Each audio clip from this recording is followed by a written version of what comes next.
তো শিক্ষার্থীরা, তোমরা যারা এসএসসি 2024 পরীক্ষায় বোর্ড চ্যালেঞ্জ করেছো, তোমাদের জন্য সুখবর। তোমাদের বোর্ড চ্যালেঞ্জের খাতা দেখা শেষ করেছে শিক্ষা বোর্ডগুলো, এবং তোমাদের বোর্ড চ্যালেঞ্জের খাতার 4টি বিষয় দেখা হয়।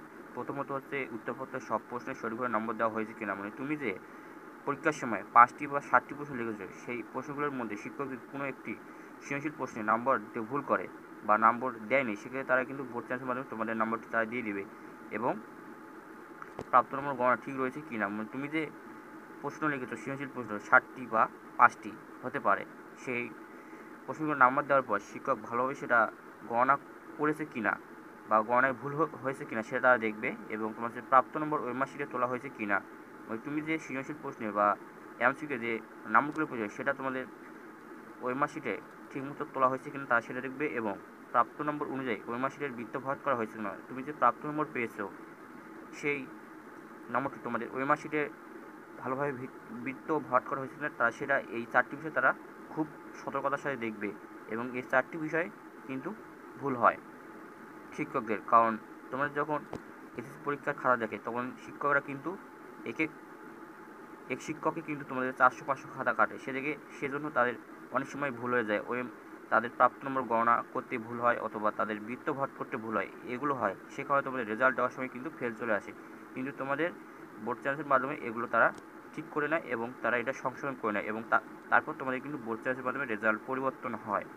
যেহেতু তোমাদের শিক্ষা বোর্ডগুলো ইতিমধ্যে তোমাদের বোর্ড চ্যালেঞ্জের খাতা দেখা শেষ করেছে, এবং তোমাদের প্রায় তুমি যে বোর্ড চ্যালেঞ্জের মাধ্যমে তোমাদের রেজাল্ট পরিবর্তন হয়েছে সেটা তারা সবটা এন্ট্রি করবে, যে তুমি বোর্ড চেঞ্জ করার আগে তোমার জিপিএ কত ছিল এবং কোন কোন বিষয়ে তুমি বোর্ড চেঞ্জ করার মাধ্যমে পাস করেছো ফেল থেকে, সেটা তারা এন্ট্রি করবে সফটওয়্যারে।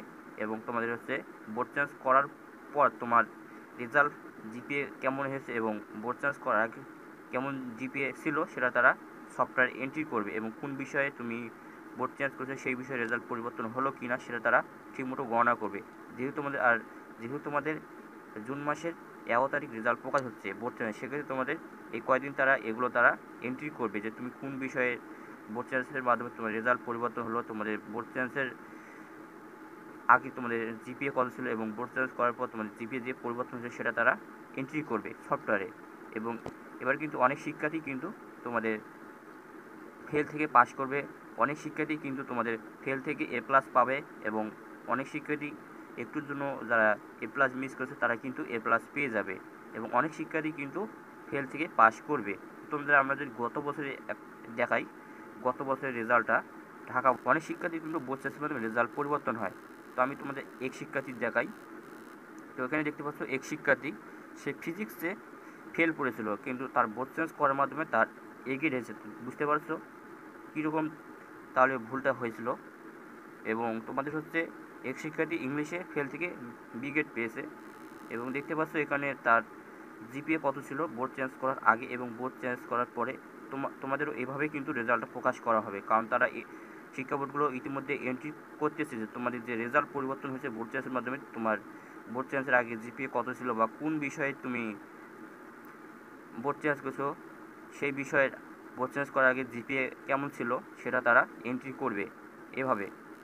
এবং তোমাদের আরেক শিক্ষার্থী দেখিয়ে দিই, তাহলে তোমরা আরও বিষয়টা ক্লিয়ার হবা। তো এখানে তোমরা দেখতে পাচ্ছ এক শিক্ষার্থী ফিজিক্সে কিন্তু ফেল করেছে এবং সে কিন্তু এ প্লাস পেয়েছে। তো বুঝতে পারছো, এবং তার জিপিএ হয়েছে বোর্ড চেঞ্জ করার পর 4.89।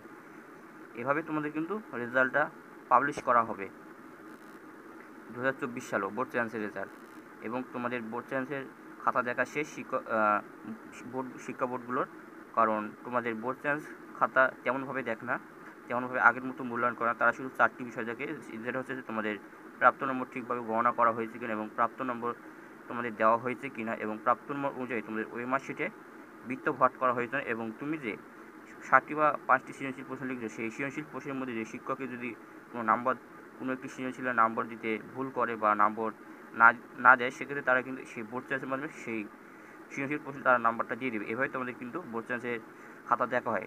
সেক্ষেত্রে তোমাদের কিন্তু পুরোপুরি যে তোমাদের আবার খাতা কাটা হবে সেটা কিন্তু না।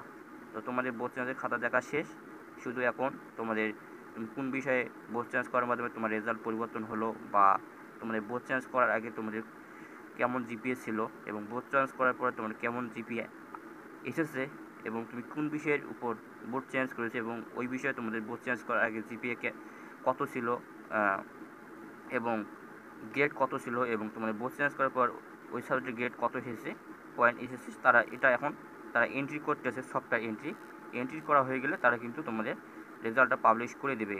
কেমন? এবং এভাবে তোমাদের কিন্তু রেজাল্টটা দেওয়া হবে। আমাদের কাছে যদি ভিডিওটা ভালো লাগে তো অবশ্যই একটা লাইক, সাবস্ক্রাইব, কমেন্ট আর তোমাদের বন্ধুদের মাঝে শেয়ার করবে, যাতে তারাও দেখে উপকৃত হয়। আর তোমাদের বোর্ড চ্যান্সের রেজাল্ট প্রকাশ হচ্ছে জুন মাসের 11 তারিখ, এবং তারপর থেকে তোমরা 12 তারিখ থেকে তোমরা তোমাদের অনলাইনে কলেজ ভর্তির আবেদনের চয়েস দিতে পারবা। যদি ভিডিওটা ভালো লাগে তো অবশ্যই একটা লাইক, সাবস্ক্রাইব, কমেন্ট আর তোমাদের বন্ধুদের মাঝে শেয়ার করে দিবা, যাতে তারাও দেখে উপকৃত হয়।